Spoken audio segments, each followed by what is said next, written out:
Well, it's good to see you. You may have noticed a little decor change. The flowers are gone, replaced by a weird-looking box.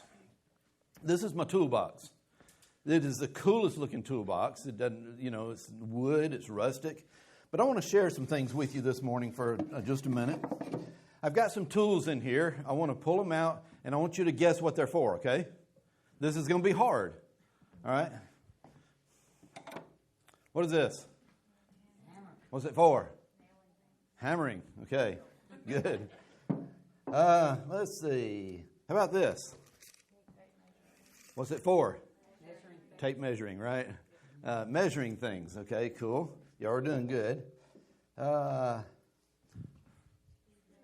Screwdriver. For screwing screws in. Okay.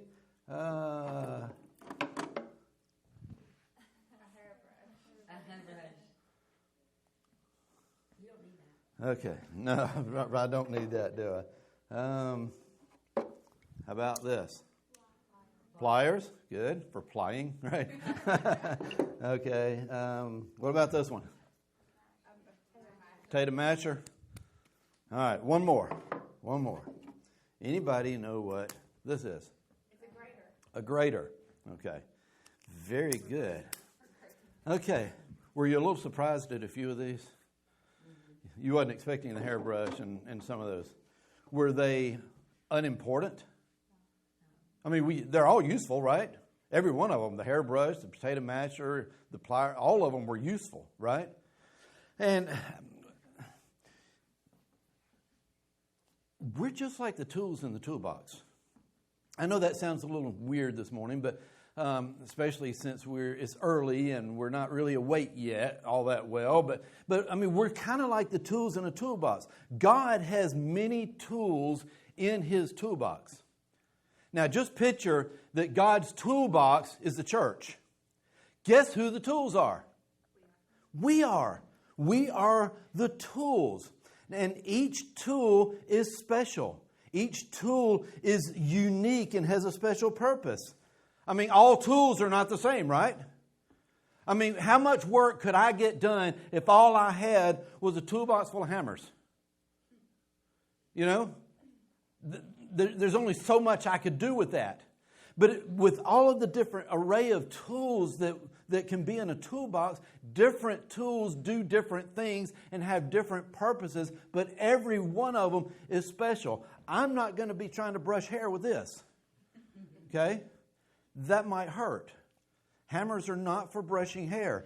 And everything has its own special purpose. And God doesn't want to just use a few of us as His tools. He wants to use all of us. He wants all of us working as His tools. And my question for you this morning is, how are you doing with that? How are you doing with letting God work in your lives for the good of the kingdom? I want you to think about that. In fact, you've all been handed a piece of paper. Hopefully you've got something to write on. I want you to write. I've got a question for you. I want you to keep this to yourself. Keep it private. No one else is to see it. This is for your eyes only. Okay? I want you to write down how you are letting God work in your life, how you are letting God use you in His service right now to build up the church.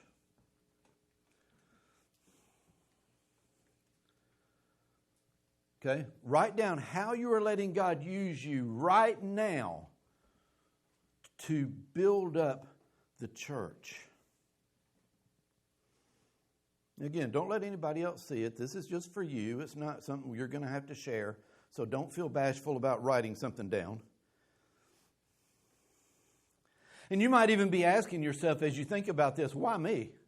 I mean, I'm just an ordinary person. It's not like I'm a preacher or a leader or anything like that. I'm just your ordinary, average, church-going person. And as you're thinking about this, if you can't think of something that you're doing right now, and I don't mean necessarily right this minute, I mean in this portion of your life, if you can't think of something that you're doing, maybe there's a verse that you ought to consider. Let me share it with you. It's Ephesians 2:10. Listen to this.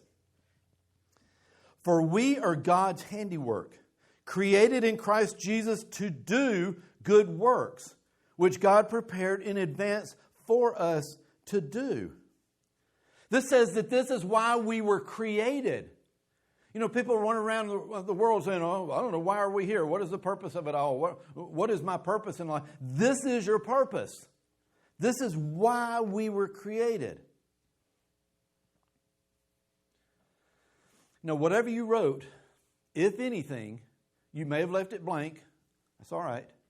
Just fold it and save it. We'll come back to it. Okay? I know of an ordinary guy. No one special, just an ordinary guy that had something to write down on his paper. He had something to say about how God was working through him in his life. And he wasn't any special person, anything extraordinary. He was just a regular guy. His name was Nehemiah. And we're going to look at Nehemiah's story for just a minute this morning. And if you go really to Nehemiah chapter 1, verse 1, it starts out, the words of Nehemiah, son of Hakaliah. All that means is, these are his words. This book is the words of Nehemiah. In other words, they are his autobiography. The book of Nehemiah is his autobiography, is his diary. And the words of Nehemiah were worth writing down, he thought, because he allowed God to work through him in his life for God's purpose. Now, notice that I said that he allowed God to do that. We can cut God off if we want to. We don't have to let God work in our lives. We can shut him off. Nehemiah allowed God to use him in his service to work for his purpose. And so the question is, who is this Nehemiah guy anyway? I mean, who is he? Well, he's the son of Hakaliah. That helps, right? That tells you everything you need to know, right? Well, Nehemiah was no one special. He wasn't a priest. He wasn't a teacher. He was not a prince. He was not a king. He was nothing really special. I will go ahead and tell you, he lived in a city called Susa, which was in the Persian territory. And just so you know, that's if you know where the Tigris and Euphrates rivers came down over on the eastern side of where we usually are, Susa is just to the east of that. And that's where he was living. And he was just an ordinary guy. He was just a guy that got up every morning and went to work, went to his job, did his job every day. But on an ordinary day, in the ordinary life of this ordinary guy, something happened. Let me share that with you. In Nehemiah chapter 1, verses 2 and 3, it says, Hanani, one of my brothers, came from Judah with some other men, and I questioned them about the Jewish remnant that had survived the exile and also about Jerusalem. And they said to me, those who survived the exile are back in the province and are in great trouble and disgrace. The walls of Jerusalem is broken down and the gates have been burned with fire. So these people traveled over to Jerusalem and had come back, and they were just having an ordinary conversation on an ordinary day. And they said, well, the remnant that God had promised is back in the territory, but the walls are still down. They're destroyed. The gates are burned. And this conversation about a trip that his friends took made a great impression on Nehemiah. And he felt the need to become involved. I want us to understand that God can take an ordinary person on an ordinary day and do extraordinary things. It was just an ordinary conversation that I had with my wife one Sunday afternoon when we made a decision that we were no longer going to be lukewarm. And we decided we're making a commitment right now. God is first. It was just an ordinary conversation. In fact, it was just an ordinary day like thousands of others when I decided one day, I think I'd like to start trying to teach. And I think about these ordinary situations and how they made a big change in my life. There wasn't any big deal. It just seemed like just ordinary stuff. But these were pivotal times in my life. And I want you to understand that at any time, it could be today, it could be tomorrow, it could be in 5 minutes. At any time, there may come a pivotal time in your life where things just change and it leads you in a totally different direction.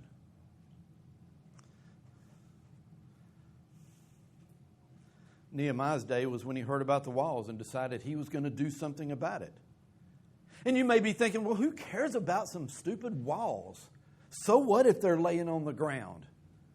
What difference does it make? Who cares about these walls? Why were they so important? I mean, it didn't seem like it would make that much difference in anybody's lives for him to go build a wall. In those days, the walls around the city was everything. It stood from protection from their enemies. I mean, they were sitting ducks without these walls. And the Jews living in Jerusalem were surrounded by enemies that didn't want them to flourish. These walls stood for separation between them and the pagans and ungodly people around them and ungodly influences around them. It stood for God's glory because this is the city where God chose to put His name. Look at Nehemiah chapter 1, verse 4. He said, "When I heard these things, I sat down and wept. For some days I mourned and fasted and prayed before the God of heaven." See, when Nehemiah heard that the walls were broken down, it broke his heart. Because this was the city God gave them. And that God put His name. And the interesting thing is, it became His responsibility to fix it. Who made it that? He did. He made it His responsibility. Oh, He could have said, well, that's a shame. I hate that. I wish somebody'd fix it. Why don't those people that are already living over there go and fix those walls? He made it His responsibility to do it. And this is what we have to do if we're to serve the Lord in His kingdom. We need to see things as our responsibility. When we see something that needs to be done, when we see work that needs to be done, when we see someone who is lost that needs to be brought to Christ, when we see opportunities, when we see doors open, we don't need to say, well, I hope somebody will fix that. I hope someone will do something about it. We need to see it as our responsibility. Why would it not be my responsibility? Why would it be someone else's? Because that someone else that may be over here that I'm pointing to saying, I wish somebody'd fix it, they might be saying, I wish somebody'd fix it. And then nothing gets done. Nehemiah just said, enough. I'll do it. It's my responsibility. Another thing that Nehemiah was willing to do is to leave his comfort zone.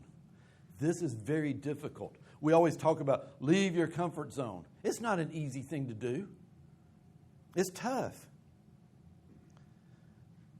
But in verse 4 of Nehemiah chapter 2, he had gone to the king, and the king said to me, what is it you want? And then I prayed to God of the heavens and answered the king. It must have been a short, little, quick prayer.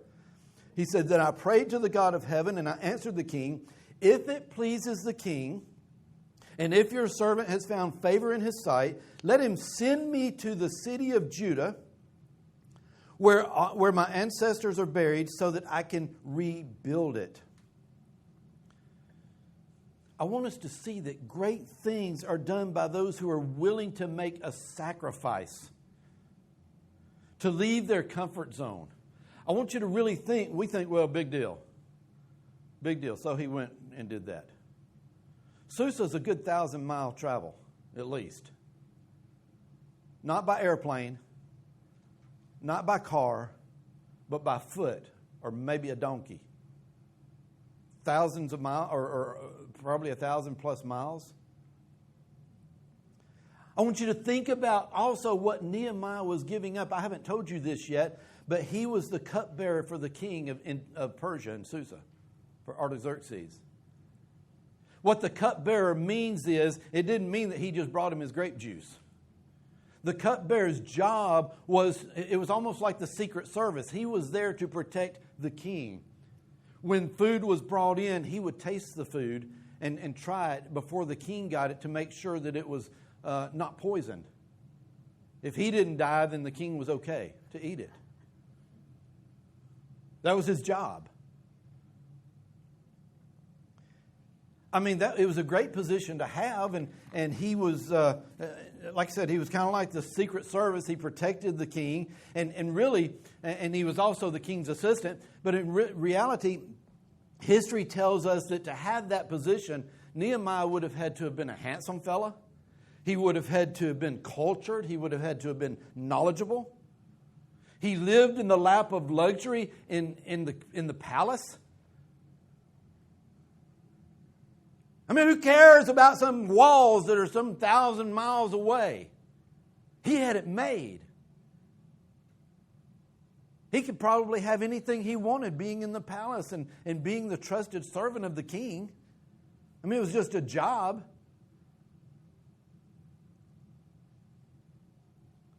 I mean, it wasn't his fault the walls were broken down. He didn't do it.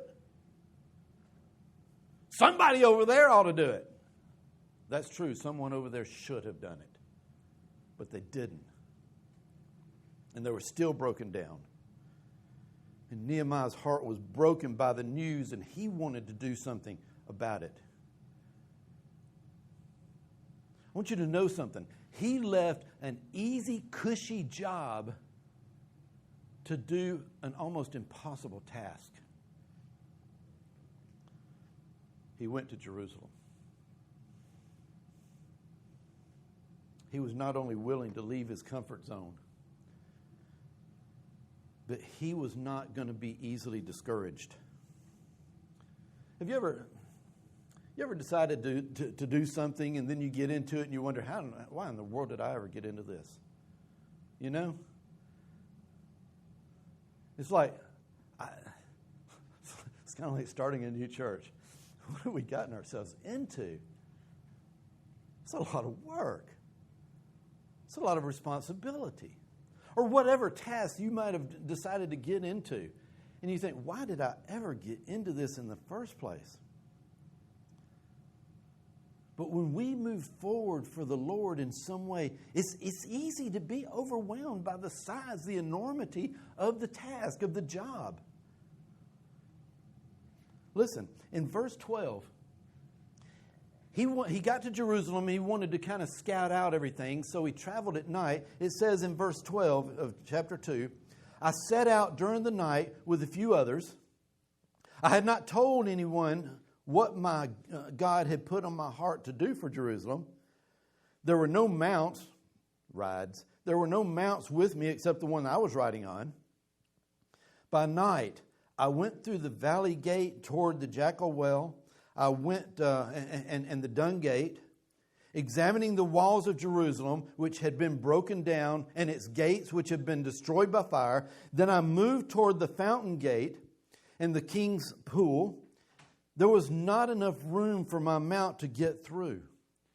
In other words, he went at night to quietly scout it out before anybody even knew what he was going to do. He discovers that this is an overwhelming job to get done. Even his ride that evening, he thought, this is tough. He couldn't even get through the rubble, especially on the south side of the wall. He couldn't get through the rubble. It was just everywhere. It was a mess. The remnants of the walls that are the gates that had been burned. There was ruin everywhere.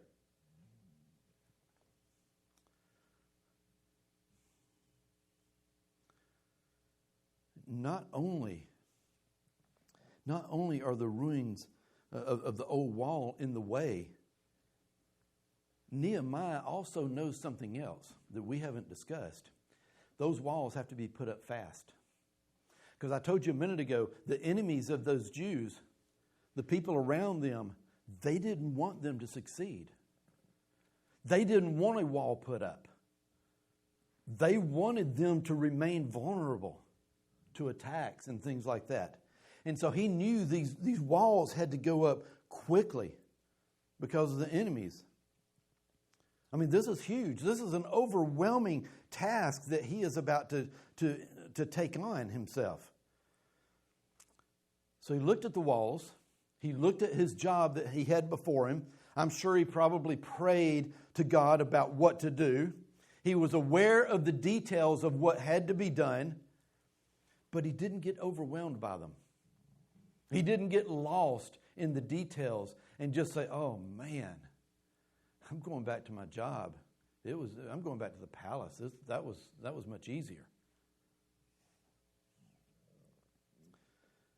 Nehemiah recognized right away it was going to take some teamwork. He wasn't going to be able to do it by himself. In verse 17, it says, "Then I said to them, you see the trouble we're in. Jerusalem lies in ruins and its gates have been burned with fire. Come, let us build the wall of Jerusalem and we will no longer be in disgrace. I also told them about the gracious hand of my God on me and what the king had said to me. They replied, let us start rebuilding. So they began the good work. He encouraged them. He got a group together and said, this is not going to be easy. We got a job to do. It's an important job. Let's get to work. The reality is it should have already been done. But nobody else will do it. I suppose everybody was saying, I hope somebody will rebuild those walls. And the people that they were pointing to were probably pointing at them saying, I hope somebody will rebuild those walls. Nehemiah said, I'll do it. And he got a team together and said to the team, basically, look, this is our problem. We'll solve it together. Isn't it interesting that he lived some 1,000 miles away and decided it was his problem? So that he traveled to make sure it got taken care of. See, one of the problems they faced is that they had gotten used to the situation just being like that. They had just gotten used to the walls, just the big rocks and stones just laying around. Not little stones either. I'm talking big, big, big stones. They just got used to it. Because, you see, when we're confronted with the possibility of change, it's so much easier just to let things stay the way they used to be, isn't it? Let's just go with the status quo. It's not hurting anything. We're trying to rebuild our own lives.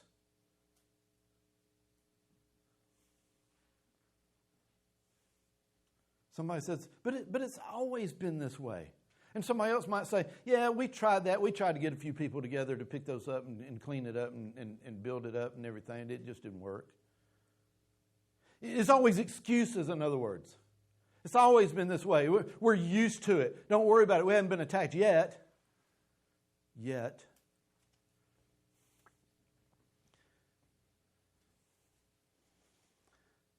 I mean, Nehemiah certainly understood that kind of thinking, so he tried to persuade the people in sharing what God had done for him. In verse 18, he said, I also told them about the gracious hand of my God on me and what the king said to me. In other words, he was saying, God is with us. God is going to help us. We can do this. And the response that he got was phenomenal. It was incredible. In spite of the fact that this work was going to be hard, it was going to be sacrificial, they were determined to do it. He got his team fired up and determined. So they began to clear the rubble. They began to clear the ruins and get stuff out of the way and start to build. And I'm not going to go into the details of this, but the enemy threatened them. And so they had to build with swords on their side. They would have half the crew working while the other half had swords and was keeping watch for the enemy to come, because the enemy was threatening badly, because the enemy didn't want to see it done. That's why it had to be done quickly. The longer it took, the easier it would be for the enemy to come in and stop them, and they continued to try to stop them. The amazing thing is that with this group of people and the lack of good tools and cranes and front-end loaders and all this kind of stuff that we have and stuff, they built the walls around the city in 52 days. That's amazing. That's incredible. Less than 2 months it took these people to build these walls around a city. Let me tell you something. If we're going to let God use us, we really need to be inspired and follow the example of Nehemiah. I mean, think about how Nehemiah handled these things. Look at what he did. He was willing to see things that needed to be done and make them his responsibility. Not just assume someone else would do it. He was willing to leave his comfort zone. And he didn't get discouraged. No matter how enormous the job seemed, no matter how the enemies were coming against him and trying to stop it, he didn't get discouraged. He was willing to make changes. And he got others involved. We can't think that we can do it on our own. We can't just, whatever task that we're facing, sometimes we have to get others involved. And that's what he did. There's no way he could have done that by himself. There's no way. So he got a group together and got other people involved and got them bought into that, to the need, to this project. And my question I want to ask this morning is, are you willing to make a difference? Let's go back to your paper. Let's go back to your paper that you wrote out something or didn't write out something just a minute ago. Are you willing to make a difference? Let me ask you something. And don't answer out loud, because this is private. This is for you, okay? But just think. Did you write anything on your paper about how you're letting God work through your life right now to serve Him in some way? Did you write anything? Now, after having heard about Nehemiah, is there some other things that you might like to write that you're going to do? And you might even be thinking, well, I don't know what to write. I understand that. I really do. It's like you put this question, what am I doing right now? Well, not much. Or what are you willing to do? I don't know. I mean, you may be sitting there with your papers. I don't know what to write. Paper looks pretty good blank. I don't know what to write. That's a hard question. Maybe you hadn't written anything. I mean, how do you know what you're supposed to do to serve God? I mean, none of us are born with a barcode on our ear that we can just scan it and say, oh, this is your job. We don't have that. It'd be pretty cool, but we don't. You know, How do we know what we're supposed to do? Well, I have a very complicated solution to this dilemma. I've lived it in my life. I've seen it in other people's lives, and it works. It really, really works. The technical term for this solution to finding your way of how to serve is simply try new things. Try something. It may or may not work out for you. Try something. Isn't that better than doing nothing? Who would agree that's better than doing nothing?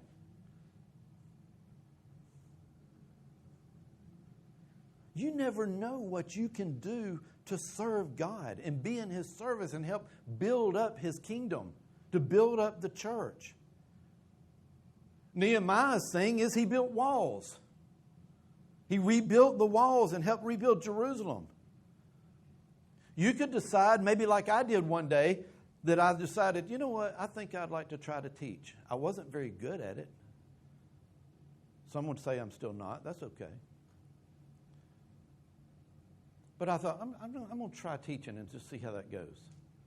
I'd been working and studying with a good friend of mine who was a preacher, and he encouraged me. He influenced me. I thought, I'm going to try this. I made a lot of mistakes. I was nervous as a cat in a room full of rocking chairs, the stupid saying. I was nervous. I made mistakes. I learned from those mistakes. I still make mistakes, and I learn from those mistakes. You could decide to teach in some way, either in a class setting or a one-on-one with friends over a cup of coffee at a table. The Lord needs teachers. The Lord needs people that'll go and tell others about Him. Whether it's a one-on-one, a two-on-two, or a classroom. Maybe you could decide to get to organize get-togethers or some Bible studies. I know of a young man that's not a teacher. He's not a preacher. He's not necessarily even all that outgoing. He's at a congregation up around Huntsville, and he hosts in his home weekly or monthly, I think, Bible studies where people invite young people to come and get together, and they pick some verses out of the Bible and sit and discuss them. He doesn't have to teach it. He just hosts it. He provides a place, provides a venue, and then the young people would go out and invite their friends to come in. That's his job. That's what he decided he could do, is make a place available, make an opportunity available for Bible study. He don't teach it. It's pretty cool. Maybe you could decide that your job is to help those in need in some way. Whether it be financially or need food or need grass cut or need a house painted. I need mine painted, by the way. Or something else.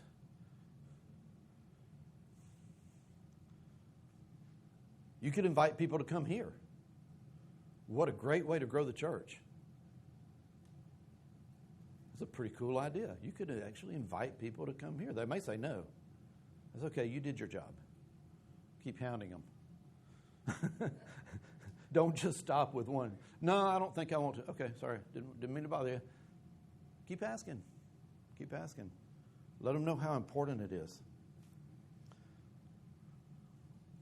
We got a sign that tells who we are. It needs to be put up. It hasn't been put up yet. Is that my fault? Probably. But I'm not the only one that knows how to put up a sign. We need bulletin boards and whiteboards put up in the classroom. I hadn't done that yet. It's hard for me to do everything. We're gonna try to meet people at the Harvest Festival next month. We need people there. We need people representative. We need people working around the booth. It's going to be a long, hot day probably. We need people in shifts. You go walk around and then come back and be there for while other people take a break, and just talk to people, get to know them, get to meet them. We don't have to teach them anything. Hand them a brochure, hand them some whatever it is we decide to give them. And just talk to them, invite them, let them know where we are. Let them know why it's important to us. We're also going to try to have a community cookout right out here. Invite people, be here and help us with that. Help us to feed people and talk to people. Something I haven't mentioned, and I'll spring this on you now, it's as good a time as any, is that I would like for the fifth Sunday, and there's 4 of them in a year, I believe. I would like for the fifth Sunday of the month to be a leadership Sunday, where the other men in the congregation to get together and plan and have the services and classes, and I just get to sit and listen. Other people preach, other people teach, other people get everything together and make sure things are done. And the point to that is to build leadership. We call it Leadership Sundays. That's a work in progress. We eventually want to get involved in some mission works. That's something that there's a big need for, and we need to work on trying to find where we can best fit into that situation. How we can best support missionaries or become missionaries if you want to. These are just some things that I've thought of, and there's a lot more rolling around in here. But the opportunities are endless for us to do the work and for us to decide this is my job. This is my responsibility. I'm not going to just keep waiting on someone else to do it.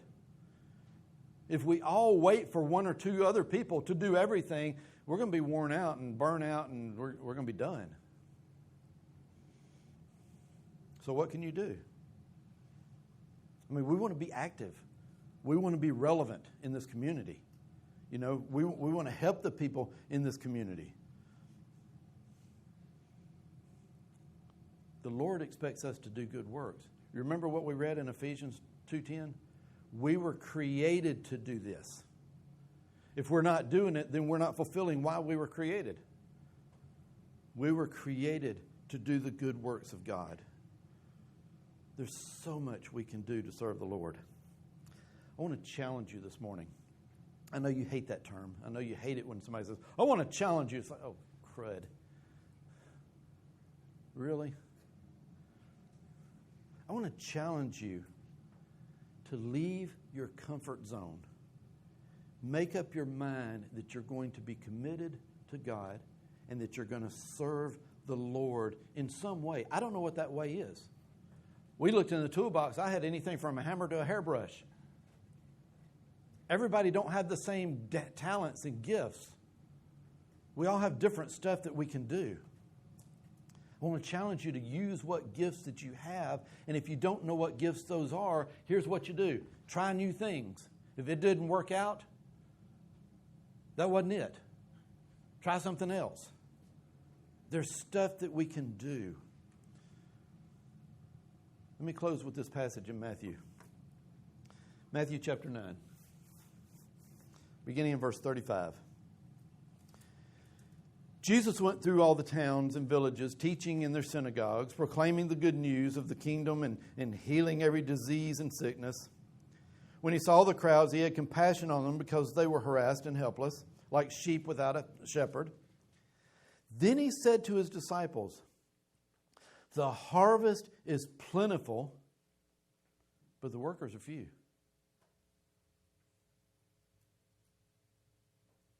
Let me say that again. The harvest is plentiful, but the workers are few. Ask the Lord of the harvest, therefore, to send out workers into his harvest field. The Lord wants workers. Is that you? Needs to be. What can you do? Remember, you were created to do good works. We got a great team here. Great team of people. We've got a good start to a good church. And we can bring in more. If we don't have enough chairs, we got plenty of chairs. We'll set more chairs. We've got over 100 of these things. We've got chairs, okay? We'll bring them in. But it's your job, as well as mine, to go out there and get them. Because if they don't know we're here, if they don't know what we're doing, if they don't know it's important to us, then they're not going to come. They're just not.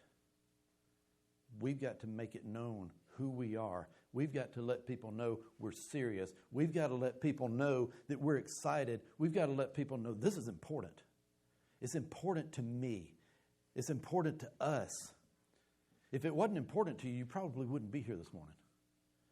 If Christianity wasn't important, if Christ wasn't important, if your relationship with God wasn't important, you probably wouldn't be here. And if it's important to you, think about the poor people that are out there in the community that don't know God. That don't know, maybe they've heard the name, but they don't really know Him. That's your job. We accept the challenge. I put it before you. If you need to come to the Lord this morning, I want you to really think about your life. Make a commitment to God. If you've made a commitment to Him, make it even stronger. Make it even more resolute, more firm. Because God needs you. And even more than that, you need Him. If we can help you in any way, let it be known while we stand this morning.